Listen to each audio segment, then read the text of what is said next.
maraming klase yung pagiging masama ng isang tao. Sa nakita ko dito sa character ni Cruz, play the role Cruz dito. Sa tingin ko yung pagiging bad guy niya because of his greediness. Greed siya masyado siyang maraming gustong punit sa buhay niya. That's why he will do whatever it takes para makuha yung gusto niya. So siguro itong di mapapanood ng mga manonood natin, mga kapwa natin na yun yung parang lesson naman doon sa character na yun. Because of our desires, pwede tayong mapasama pag too much. So pwede kahit may mapahama ka ng tao, para lang makuha mo yung gusto mo, eh mangyayari. Hindi ko siya na-realize, and I remember being on the set, on the first, before po nun, hello, magandang hapon sa mga kaibigan natin, sa press. Thank you for having me here today. Hello everyone. Hindi ko na-realize, sabi ni Miss Nessa, is this your comeback project with GMA? Sabi, is it? Sabi ko, hindi ko siya na-realize. Because when I read the script, I read it like a script of any other. Like, I read it as a script. And when I said yes to it, I said yes because it was a good script. Irregardless of who was producing it. Because the script stands and script is king, in my opinion. I mean, of course, a director has to bring that to life. The pressure. And the actors, no pressure, all of us. So yes, ito po pala ang aking pagbabalik sa aking GMA. Sa aking, syempre pamilya ko po ng 10 taon at alam ni Miss Annette na mahal ko sila. Ayun. Parang tayo may kausap na Hollywood actress. Ano po? Parang Hollywood actress dyan sa ano. Sa kinalalagyan mo isa. Dahil sa Silver ba yung... You are so gorgeous. You are so gorgeous. We are all beautiful. Thank you. I accept blessings. Nakakahawa yung ganda mo. Thank you. Eh ako si Amihan. Yes. Hindi ko pa, Abisada. Amihan season ngayon.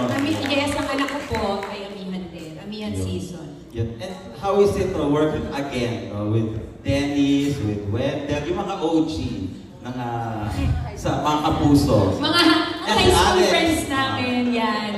Actually, si Wendell ko hindi ko naka-eksena, pero si Dennis at si Alex, nakasabayan ko. Nung kailan lang?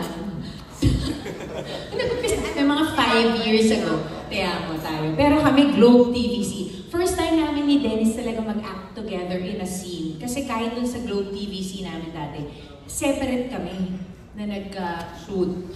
But how was it? It was like, it felt so familiar but also new. It brought me back to, you know, my 20s. Alam mo yun na parang sila pa rin yung nakikita ko, and I looked at them and I thought to myself, wow, we've been through so much and we're still here. Thank you, Lord. Yun lang. And we still look the same. I would like to. Thanks, Bello.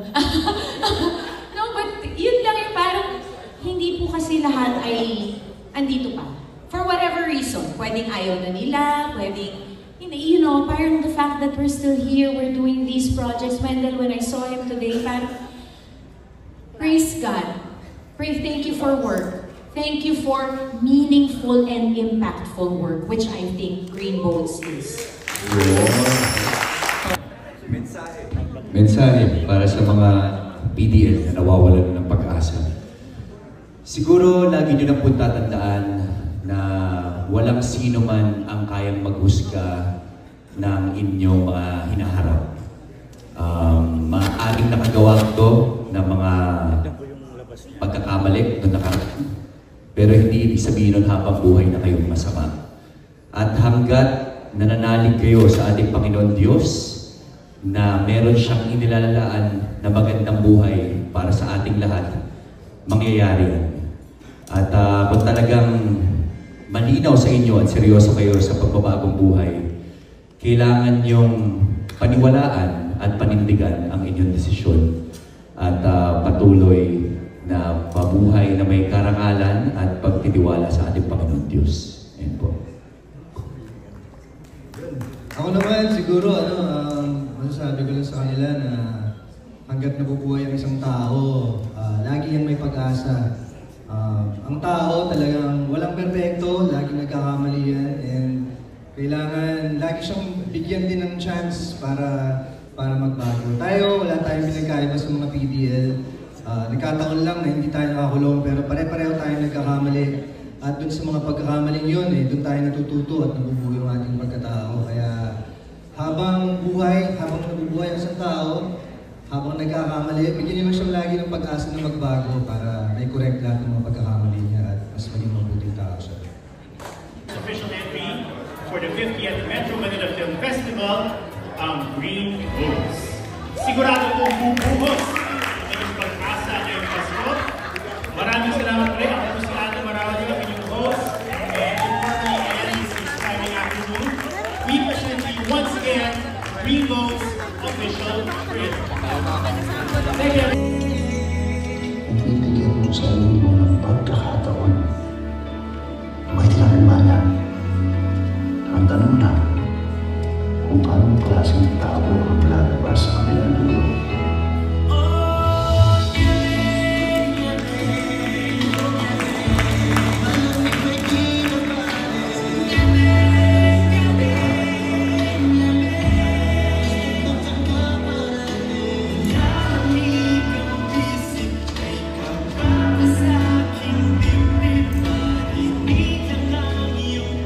Pwede bang tubuan ng kabutihan ang taong nagkasala?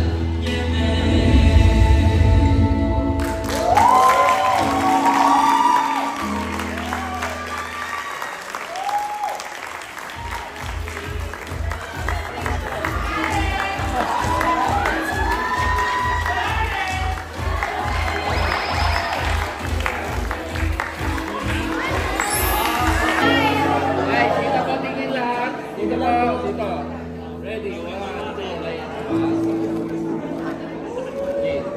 Okay, 1 year.